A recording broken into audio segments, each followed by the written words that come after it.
sans tarder, je voudrais aussi, Monsieur le Directeur Général, vous dire que vous avez une équipe formidable avec laquelle nous avons l'habitude de collaborer en très bonne intelligence et dans un esprit de transparence et d'efficacité, je tenais à le mentionner.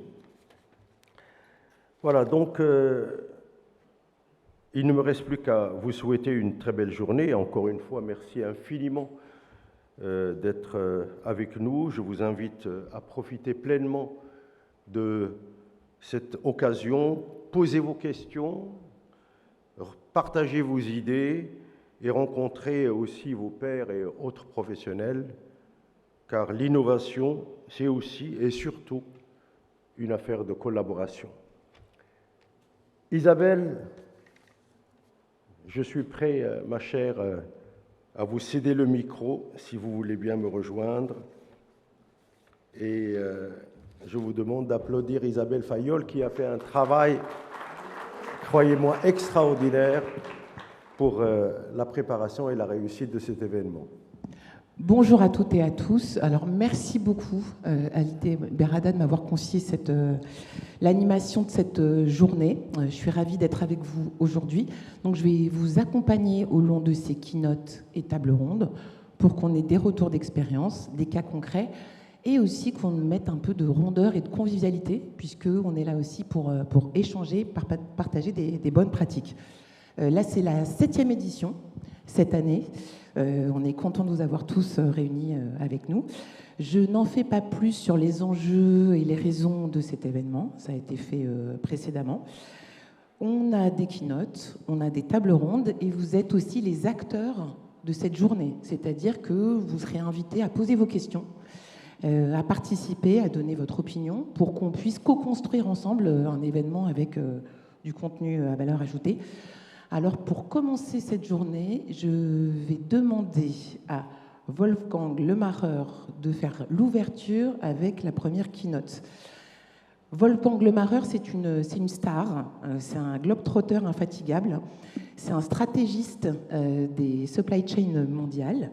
Il a été au bord de plusieurs grandes entreprises, il est auteur, il est conférencier, visionnaire, investisseur, mentor. Alors, Wolfgang, il parcourt le monde et il va parler un coup à Cambridge, un coup au MIT, un coup à Yale. Il a construit, coordonné le déploiement de supply chain à l'échelle mondiale. Il a dirigé également Deutsche Post et TNT. Il a permis au groupe La Poste en France de déployer Géopost dans toute l'Europe. Et il a co-signé une quinzaine d'ouvrages. Wolfgang, bitte. Vous pouvez l'applaudir.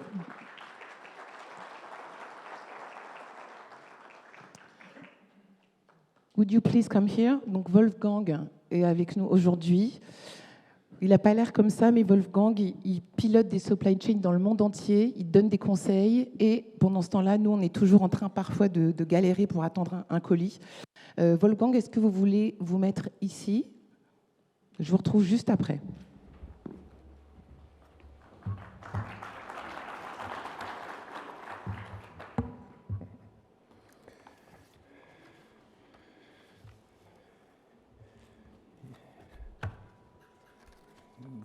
Good morning. Bonjour, mesdames et messieurs. Je n'ai pas encore décidé si je parle français ou anglais.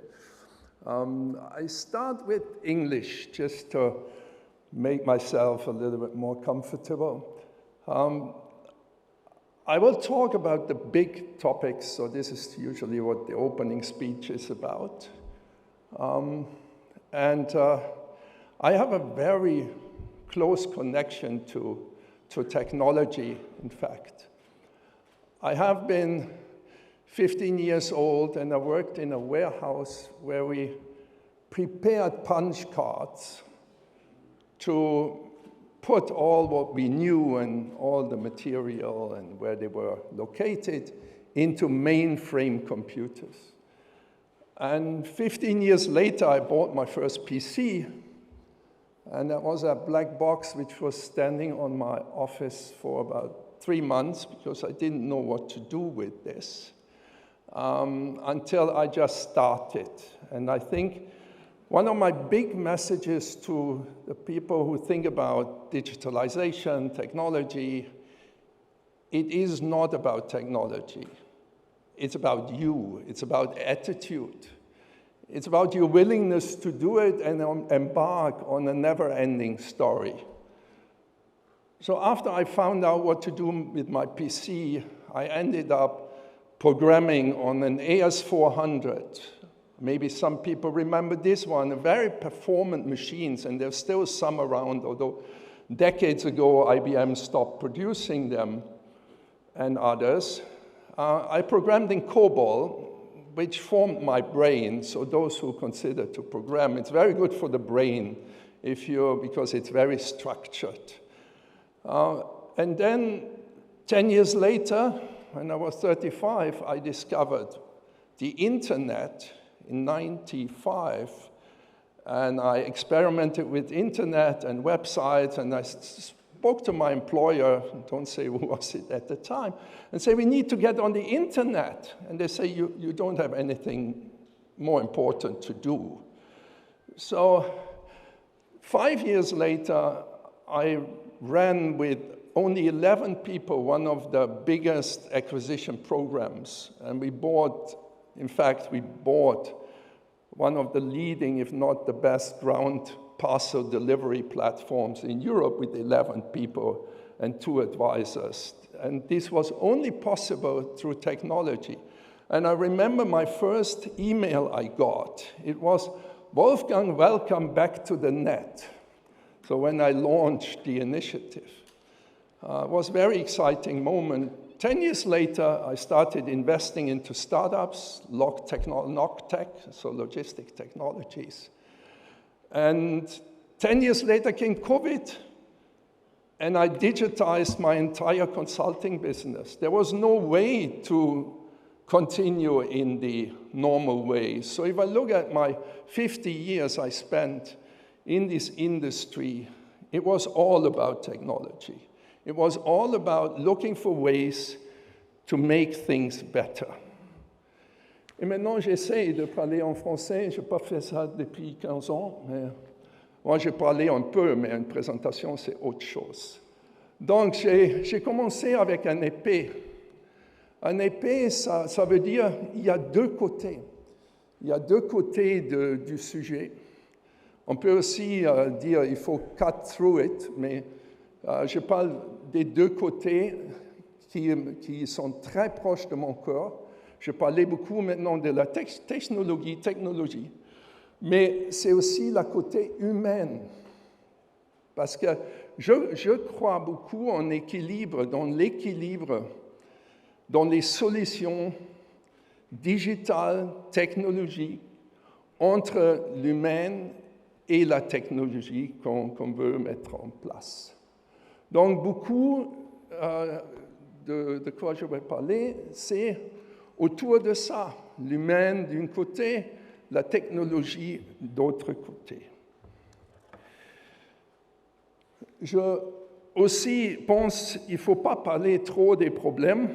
On a suffisamment, on a des nouvelles tendances dans le monde. On voit ce qui se passe dans l'US. En US, on peut réfléchir sur les défis sociaux avec le portable. Seulement le portable est une révolution. Ça a changé complètement les possibilités dans notre métier, mais aussi pour les gens. Mais ça a aussi créé au minimum des dérangements. Les gens qui marchent sur la rue et qui naviguent, je ne sais pas comment, mais ça crée des défis. Ça crée des défis des echo chambers, des endroits où seulement les gens parlent qui veulent parler. Avant, on était obligé de parler avec tout le monde. Aujourd'hui, on peut se vraiment concentrer dans la bulle sur les gens qui ont la même opinion, qui est bon, parce que c'est facile, mais c'est aussi très très mal, parce qu'on perd complètement notre capacité de discuter et avoir des débats qui sont nécessaires pour le progrès et pour l'innovation. Donc, ça, c'est seulement un des problèmes. On a les problèmes environnementaux, climatiques. Digitalisation est un défi pour beaucoup entre nous. Et je voudrais bien parler un peu de ma vision. Et lorsque j'ai parlé en 1995 d'Internet, je n'ai pas eu cette vision, mais j'ai eu déjà une impression que ça va être énorme. Et un jour, on va être tout le monde va être digital. C'est juste trop simple, trop puissant. Et il y a 10 ans, je fais un tour du monde. Pendant 2 ans, je parlais de la 4e révolution industrielle. Et je parlais des systèmes qu'on n'est plus un monde logistique. Oui, on reste le monde logistique, mais on est très dépendant des autres systèmes. Par exemple, si on parle de la décarbonisation, on est dépendant du système d'énergie. Si le système ne produit pas ce qu'il faut au niveau des carburants, etc., on peut pas rien, bon, c'est très dangereux ce que je dis, on peut moins faire, mais le secteur énergie, c'est très important. Après, les constructeurs des bateaux, si on change la façon, le powering des bateaux, toute la stabilité, le design des bateaux doit changer. Donc, il faut ajuster ça. Après, on parle des moteurs, etc. Donc, on vit dans un énorme système digital qui a une croissance énorme. On crée des données, on crée des connexions chaque jour. Et cette interdépendance juste augmente.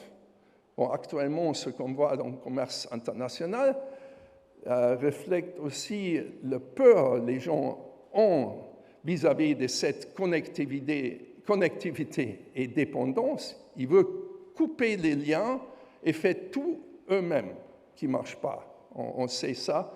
Le monde est émergé comme elle est parce que pour les bonnes raisons.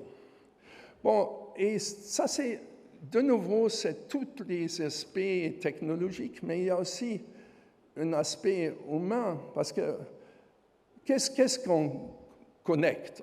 On peut connecter les machines, et on va faire ça. C'est une des grosses vagues, c'est l'automatisation. Mais on connecte aussi les machines avec les humains, parce que les machines, ils augmentent les capacités humaines. C'est ça l'idée. J'entends toujours combien de gens on peut remplacer. Ce n'est pas l'idée. L'idée est d'être meilleur, avoir un avantage compétitif, créer des nouveaux modèles. Et il faut savoir, il y a à peu près 20-50 millions des programmeurs dans le monde. Il y a probablement le même montant des entrepreneurs. Et tous les gens, chaque jour, ils développent quelque chose.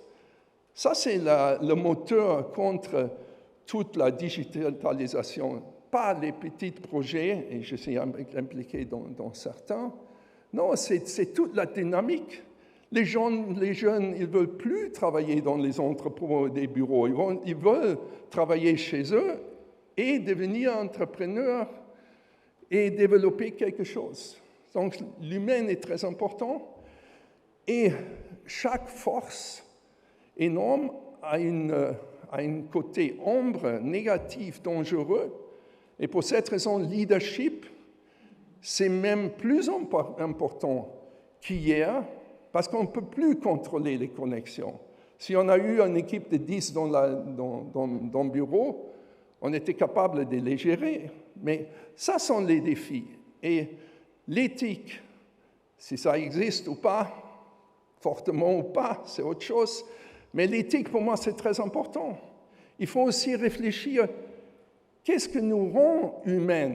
Quelle est la différence entre la technologique, le haut et le bas?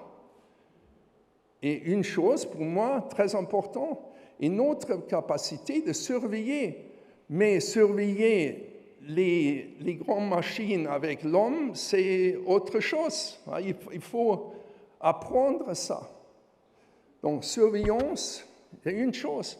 L'autre, c'est, et les robots, par exemple, ils font ce qu'ils veulent. Hein. Il y a des robots qui font vraiment je ne veux pas dire des conneries, mais parce que je suis allemand et je ne parle pas bien français, je dis, ils font des conneries.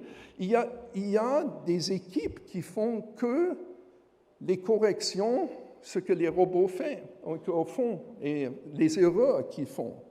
Mais il faut apprendre ça. Après, c'est l'éthique. On a eu une discussion hier dans mon dîner, et quelqu'un dit, ça a un peu discuté, mais je ne pense pas. Je pense qu'une machine n'a pas une éthique. Et une machine n'a pas de conscience. Et seulement si on a conscience, on peut être éthiquement responsable, actif. Donc ça sont les grands différences entre les trucs. Donc, ça nous amène où?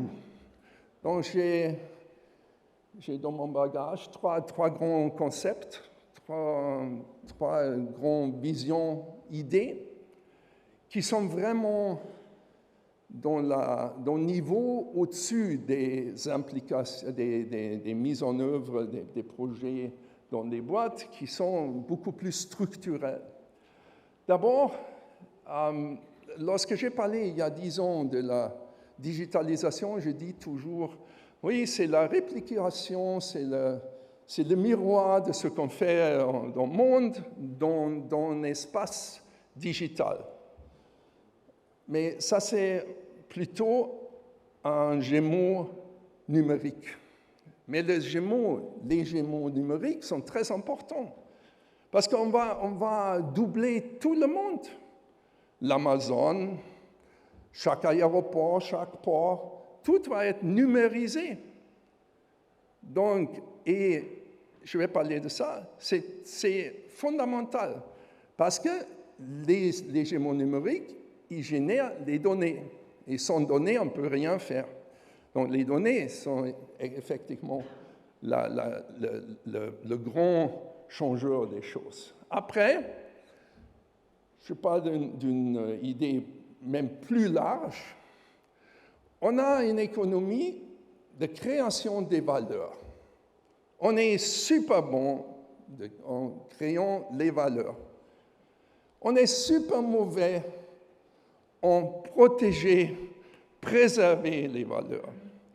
Donc, si on parle d'économie à 1000 milliards de dollars, il faut être conscient que moins de 10% est récupéré. Donc, on produit chaque année des centaines de milliards de dollars, on produit et on détruit tous après, sauf 9%. Donc, l'idée de l'économie circulaire est de créer une expansion énorme de notre modèle économique. Ça veut dire, on crée une partie, c'est la création, la nouvelle partie, c'est la préservation des matériaux, des pièces, des produits. Et ça, c'est une opportunité économique énorme, parce qu'on crée une économie qui est à peu près, ce n'est pas tout à fait correct, mais à peu près à la même taille que notre économie aujourd'hui, sans créer beaucoup plus de dégâts, mais créer énormément de valeurs et éviter des bêtises qu'on fait. Et après, c'est l'écosystème orchestration, c'est l'animation des écosystèmes, parce qu'en fait, les systèmes sont des écosystèmes avec les humains, les entreprises, les systèmes, les architectures, les échanges des données. Oui. Mais il faut animer ça. Et pour avancer avec les deux grandes idées à une échelle régionale, on ne parle pas même mondiale, il faut animer les équipes, il faut créer des communautés. Donc ça sont des trois très grandes idées que j'amène à cette conférence. Donc, j'ai déjà parlé ça c'est un de mes projets préférés. Il y a deux jumeaux. Il y a un jumeau pas très intelligent. Il peut être un peu intelligent et prendre des décisions si les données sont bonnes ou pas. Mais normalement, le premier est très descriptif. Donc, on sait ce qui se passe. Mais on va rapidement réaliser que ça ne sert à rien. Imaginez-vous, vous avez 300 000 containers par an, et maintenant, vous savez où sont tous les containers.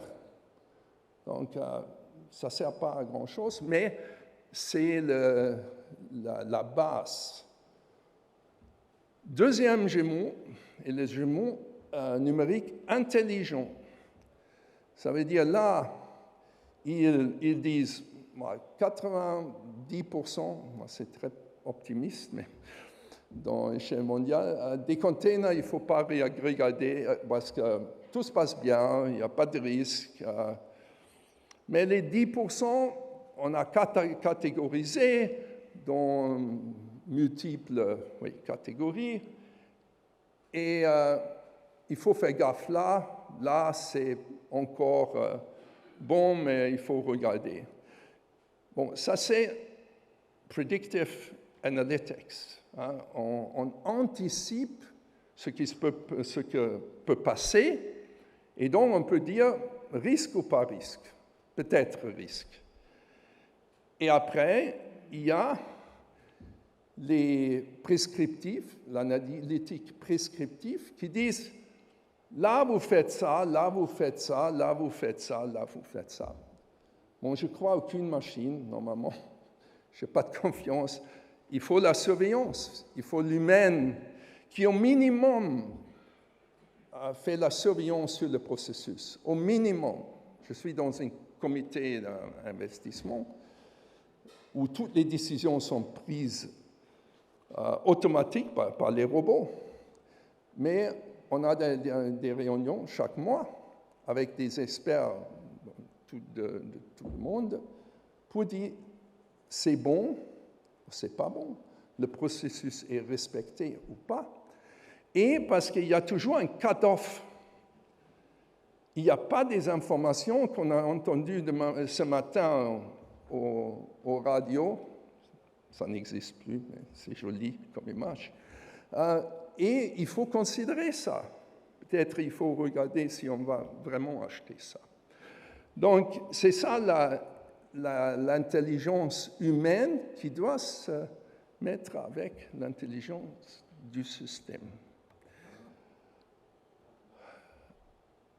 J'ai parlé déjà plusieurs fois entreprise versus écosystème.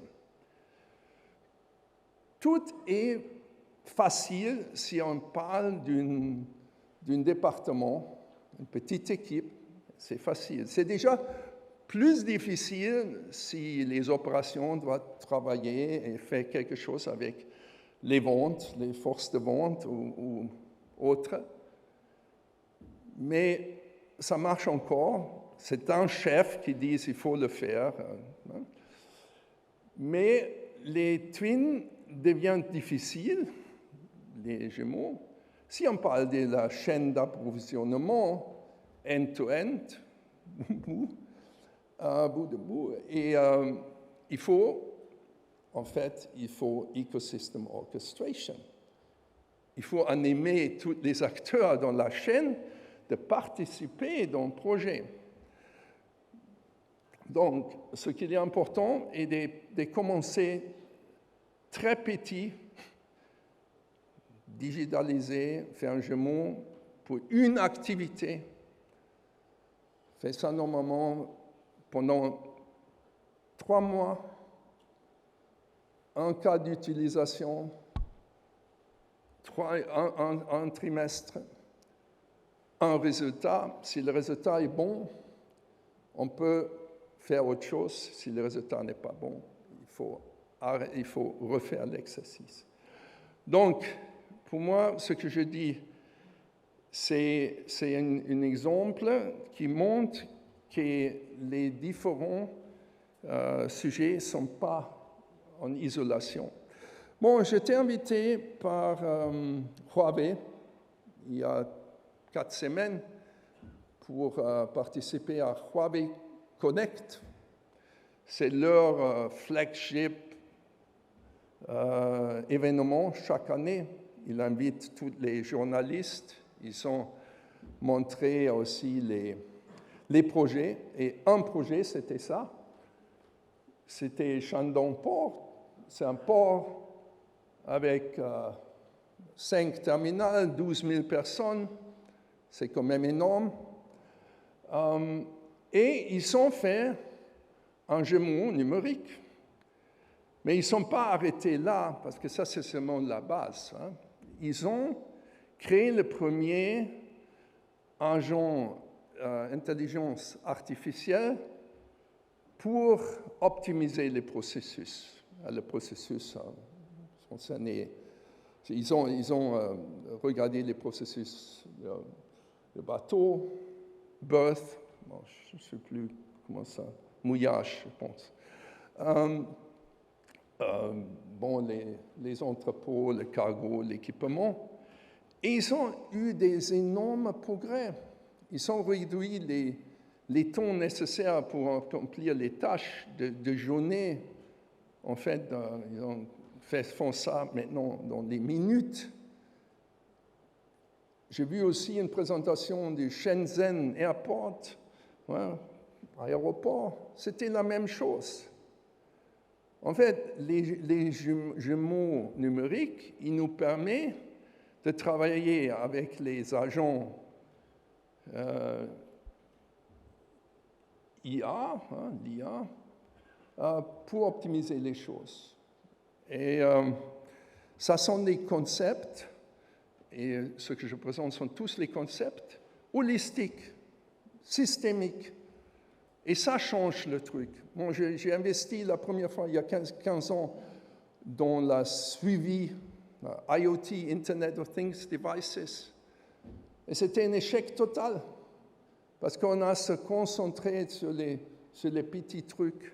Mais ça marche qu'en échelle, en fait, malheureusement.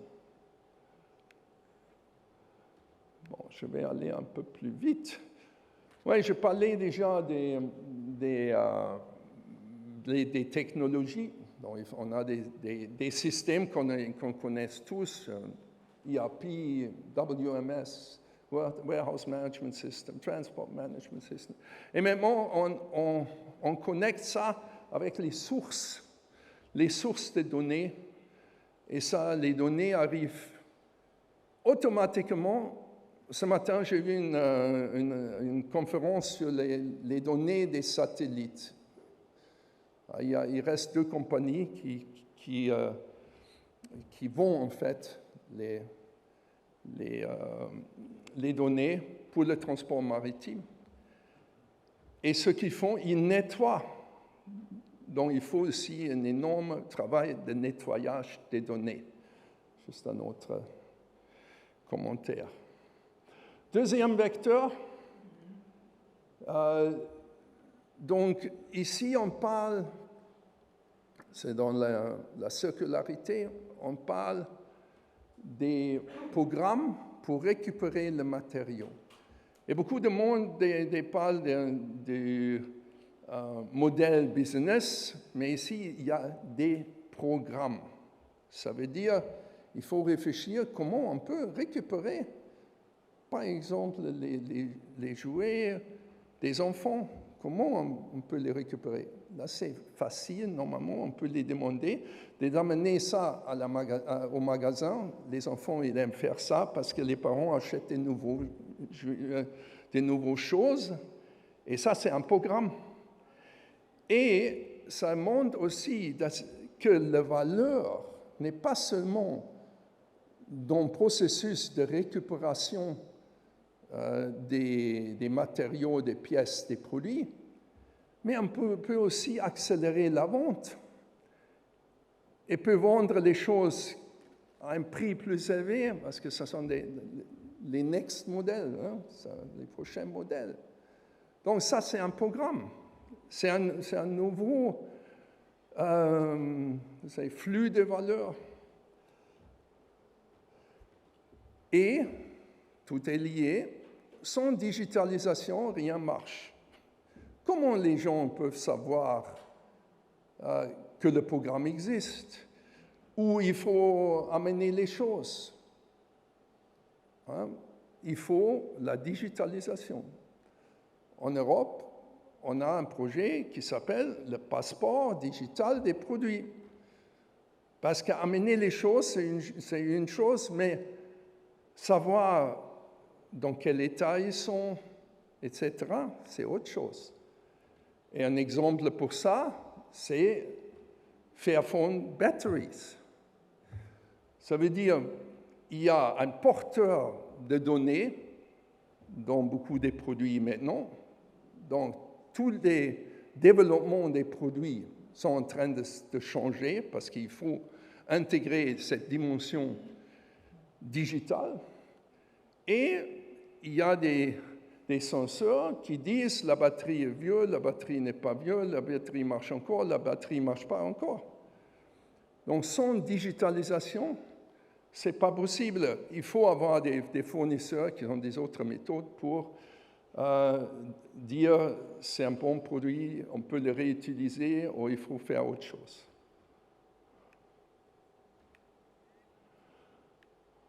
Bon, il faut que je parle du vecteur 3, qui est en fait mon préféré, parce que ça c'est avec l'humain, on travaille beaucoup avec l'humain.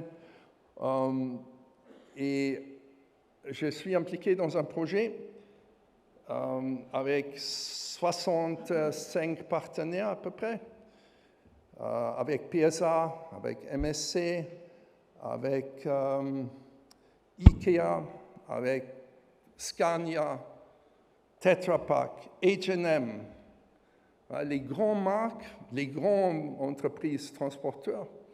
Et on crée un outil numérique et un processus et un système pour échange des données. C'est l'ancien problème qui n'était jamais résolu dans notre industrie.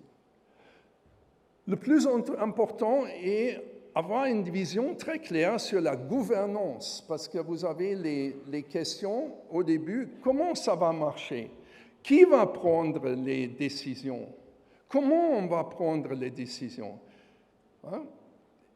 Et vous souvenez peut-être du TradeLens, ça veut dire le projet IBM Maersk, pour faire un peu la même chose.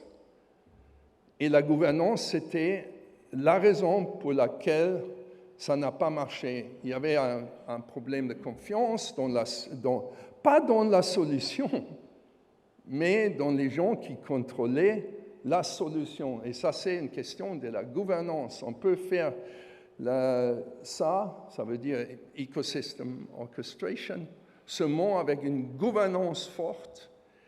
Et je dis, c'est mieux d'avoir une entité au cœur qui est neutre, qui n'a pas un intérêt commercial. Bon, il y a beaucoup d'options pour arriver là, mais la gouvernance, c'est la première chose.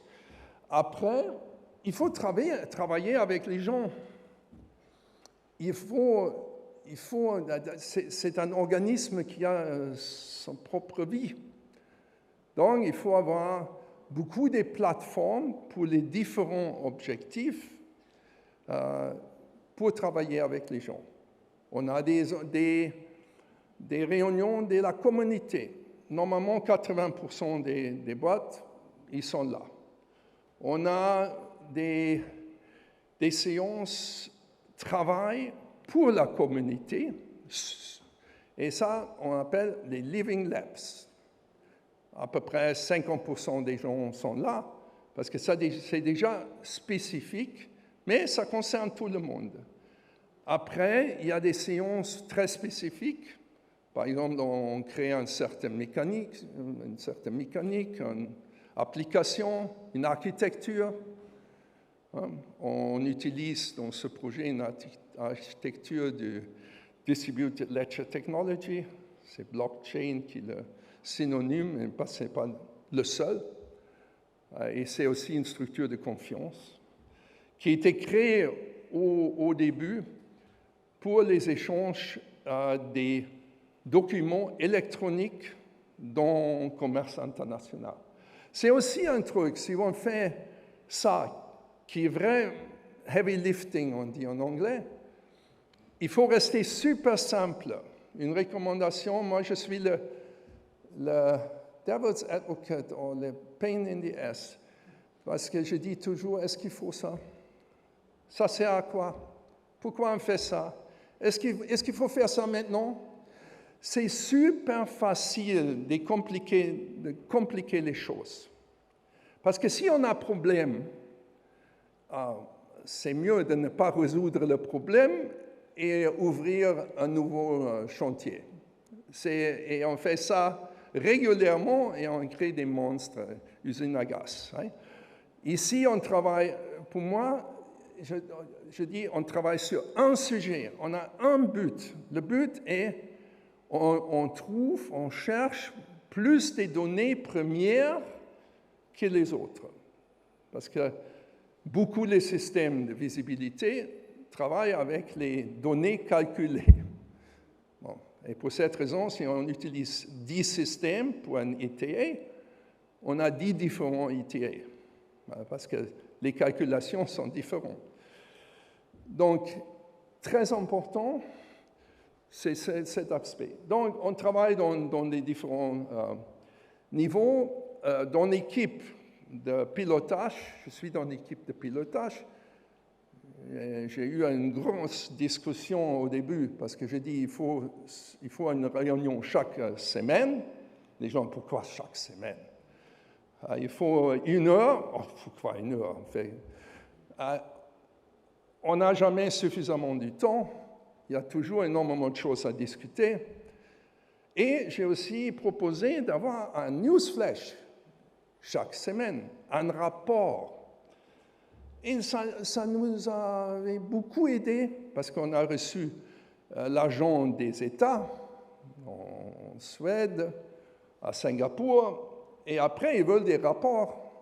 Si on a un rapport chaque semaine, aujourd'hui, on peut poser la question à ChatGPT, Claude, et dire, fais-moi un rapport trimestriel, annuel, super simple. Hein? Donc, il faut se faciliter la vie avec la technologie et avec la discipline humaine. L'organisateur m'a dit, et je remercie l'organisateur pour l'invitation, c'est vraiment un plaisir de rafraîchir mon français. J'espère que ce n'est pas trop mauvais. Mais ils ont dit, vous avez tout le temps. Je sais qu'il faut que je me limite et donnez-moi un signe si je dois arriver au fin de la présentation. Ce qui est important aussi, il faut une nouveauté. Il faut une nouveauté. Il faut trouver un sujet qui intéresse tout le monde, parce que sinon, personne ne va venir. Donc, on a passé 3 mois, parler avec 50 boîtes, et dit, ça c'est notre idée, est-ce que ça vous intéresse? Avant même mis quelque chose sur le papier. Il faut un sujet qui les gens intéressent. Il faut un sujet, une solution, proposer une solution qui n'existe pas. Parce que si la solution existe, pourquoi travailler ensemble? Donc, on a créé cette idée de dire, actuellement, vous échangez entre les parties dans une façon bilatérale. Est-ce qu'une vision sur un transport partagé, quelque chose qui est intéressant? Oui, il dit c'est intéressant. Et qui est disponible pour ceux qui sont autorisés d'avoir accès tout le temps, 24 sur 24, 7 sur 7. Et c'est ça, ça c'était la vision. Et la première réunion technique qu'on a eue, c'était avec les BCO pour comprendre les problèmes et sélectionner un seul cas d'utilisation. Un seul, pas 10. Ils ont eu 50 problèmes. On a choisi un cas d'utilisation. Et on a dit, on a aussi beaucoup réfléchi, c'est important, parce que c'est aussi la cofinance. En jouant, il faut cofinancer cette initiative. Il faut comprendre qui profite, qui a le plus gros intérêt, qui profite, et parler ouvertement de ça. Un autre principe, si on travaille ensemble, c'est la transparence. Sans transparence, ça ne marche pas.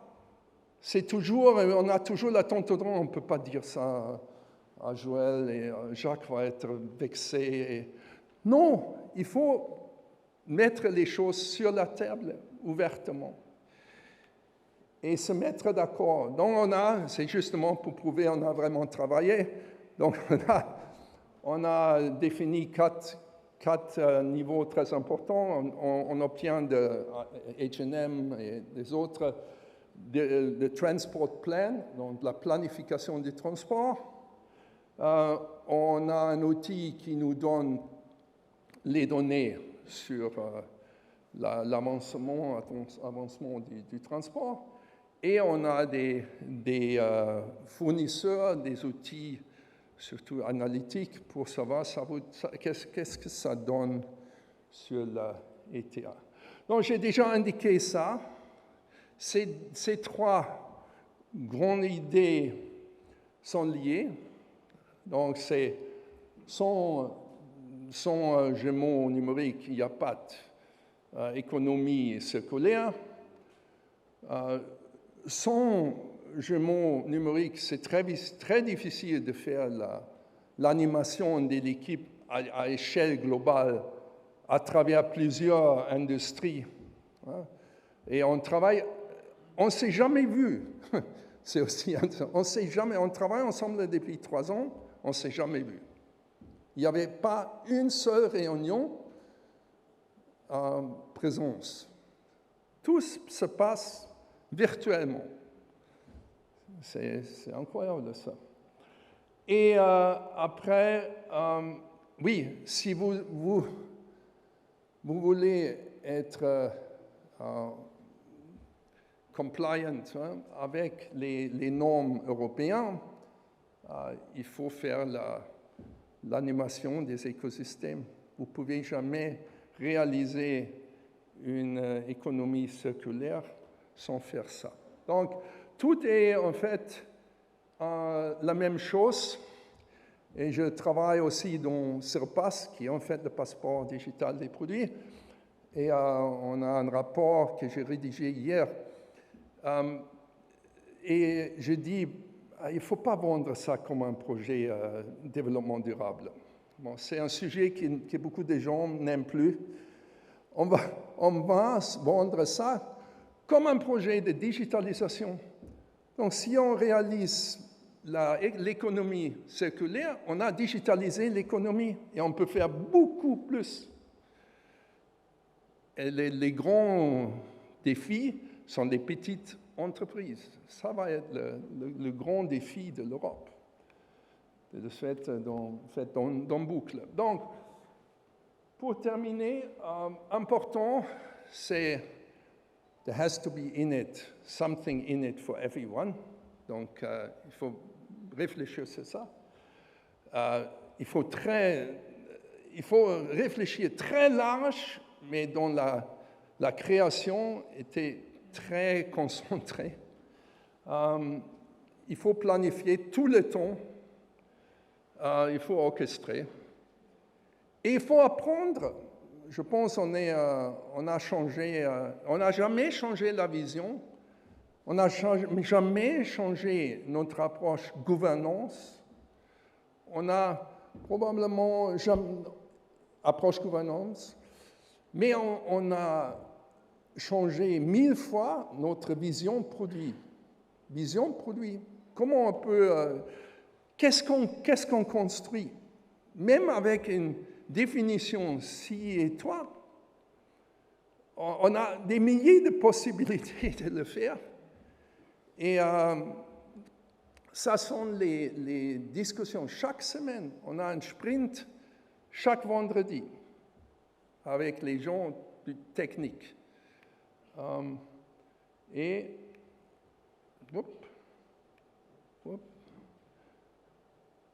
Bon, il faut avoir une T6, il faut se concentrer sur le côté humain, technologique, il faut avoir un plan. Ça prend à peu près 1 an pour mettre la communauté en marche et avoir un premier document. On a fait un document de design de la solution. Et oui, on a quelques problèmes, mais si la gouvernance est bonne, on peut bien faire. J'ai déjà parlé de la transparence, la confiance fait tout. Avec ça, vous pouvez presque tout faire. Sans ça, vous ne pouvez rien faire. Le choix est à vous. Donc, on peut rester dans un monde très silo, hein, très étroit, très département, peut-être multiples départements, mais c'est très fragile. On ne peut pas créer des synergies et des grosses valeurs. Ça reste les petites valeurs, un après l'autre. Il faut avoir une grande idée et un projet pour générer la valeur. Actuellement, bon, j'ai commencé à programmer dans les années 80. Les possibilités sont très différentes, tout est possible. Peut-être dans 10 ans, les agents IA vont faire le travail, donc ça va réduire les coûts, donc c'est beaucoup moins cher, beaucoup moins compliqué, mais l'humain n'a jamais changé, donc l'humain reste compliqué et il faut travailler avec. Peut-être ça c'est un bon commentaire final et je vous remercie pour la patience et écouter mon discours.